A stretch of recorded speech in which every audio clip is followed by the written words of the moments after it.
Emang iya Kak, masuk KH itu harus bisa bahasa Inggris dengan minimal TOEFL sekian. Halo semuanya, kembali lagi di YouTube channel aku bersama aku Sylvia Dewi. Nah, di video kali ini aku mau bahas sesuai dengan judulnya nih. Jadi, aku mau bahas tentang emang iya masuk kedokteran hewan itu, khususnya Universitas Gadjah Mada itu harus memiliki minimal TOEFL sekian atau minimal skor bahasa Inggris sekian. Pertanyaan ini juga menjadi pertanyaan yang paling sering ditanyakan sama calon-calon mahasiswa kedokteran hewan. Jadi di video kali ini aku coba mau ngejelasin ya, terutama di kampusku, di kampus Universitas Gadjah Mada. Yang aku jelasin di sini adalah penjelasan tentang di Universitas Gadjah Mada. Jadi kalau kalian bukan pilihannya di UGM, kalian bisa coba cari tahu ke kakak kelas kalian di SMA yang keterima di kampus tersebut.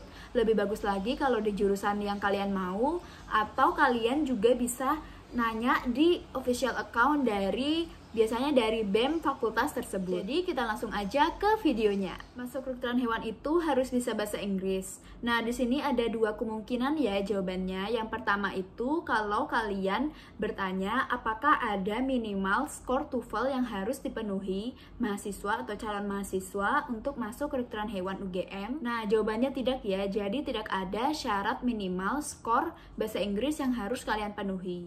Tapi jawaban yang kedua adalah ya perlu. Kalau kalian maksudnya di sini adalah bisa berbahasa Inggris. Kenapa? Aku jelasin satu-satu ya.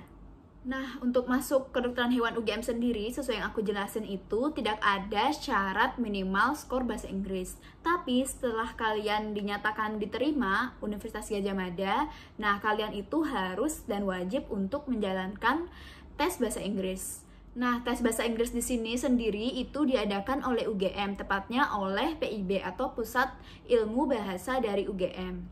Nah, tes bahasa Inggrisnya di sini sendiri adalah Academic English Proficiency Test atau disingkat ASEP. Nah, mungkin ini kurang familiar ya di telinga kalian, karena mungkin kalian sering dengernya itu TOEFL ya. Nah, sebenarnya itu kurang lebih sama ya sama TOEFL. Karena di sini ada listening comprehension, ada grammar dan structure, lalu kemudian ada reading comprehension. Nah, kalau kalian tertarik dengan apa sih itu tes ASEP dan bagaimana sih pengerjaannya, nah itu kalian bisa Google sendiri ya, atau mungkin cari di YouTube, atau mungkin sampai malah tentang contoh-contoh soalnya. Oh ya, rentang skornya juga berbeda ya teman-teman. Jadi memang ada rentang skornya. Jadi berbeda antara ASEP dan TOEFL. Tapi kalian bisa mengonversikan dari skor ASEP kemudian menjadi TOEFL.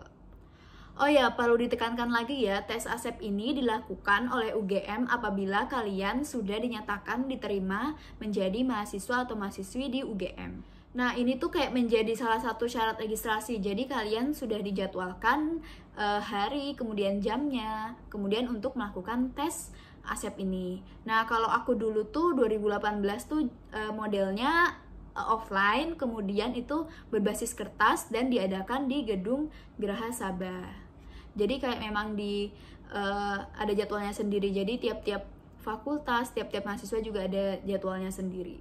Nah, untuk tahun kemarin tuh aku kurang ngerti ya apakah sudah dilaksanakan atau belum dan modelnya bagaimana. Tapi setahu aku ini benar-benar wajib untuk dilakukan oleh semua mahasiswa dan mahasiswi di Universitas Gadjah Mada. Mungkin kalian bisa menanyakannya ke kakak kelas kalian pas SMA dulu yang masuk di UGM, ataupun mungkin malah bagus lagi kalau yang keterima di jurusan yang sama seperti yang kalian mau. Nah, itu tadi yang pertama nih. Jadi untuk masuk UGM sendiri tidak ada minimal skor TOEFL atau IELTS ataupun ASEP yang harus kalian penuhi. Tapi kalian juga harus mengikuti tes bahasa Inggris yang diadakan oleh UGM, oleh tepatnya Pusat Ilmu Bahasa UGM, berbasis kertas kalau zaman aku dulu, dan itu tesnya ASEP ya. Nah, itu tadi yang pertama. Sekarang aku mau ngejelasin kenapa kemampuan bahasa Inggris itu sangat diperlukan untuk mahasiswa kedokteran hewan. Karena kan kedokteran hewan itu kayak tidak lepas dari namanya laporan, kemudian suatu saat kalian akan mengerjakan yang namanya skripsi.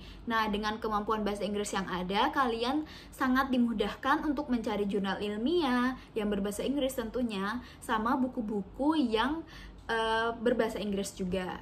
Karena tidak lepas kemungkinan juga kalian akan bergulat dengan jurnal-jurnal ilmiah berbahasa Inggris ataupun buku yang berbahasa Inggris juga saat mengerjakan laporan ataupun nanti mengerjakan tugas akhir. Karena nih sejauh pengalaman aku nih banyak banget buku kedokteran hewan itu berbahasa Inggris dan memang kayak dominan bahasa Inggris, tapi untuk buku bahasa Indonesia juga ada tapi tidak sebanyak dari buku yang berbahasa Inggris. Nah, selain itu dengan kemampuan berbahasa Inggris kalian bisa juga sangat dimudahkan kalau kalian tertarik untuk mengikuti lomba ataupun mengikuti pertukaran pelajar walaupun secara online dengan fakultas kedokteran hewan lain di luar negeri.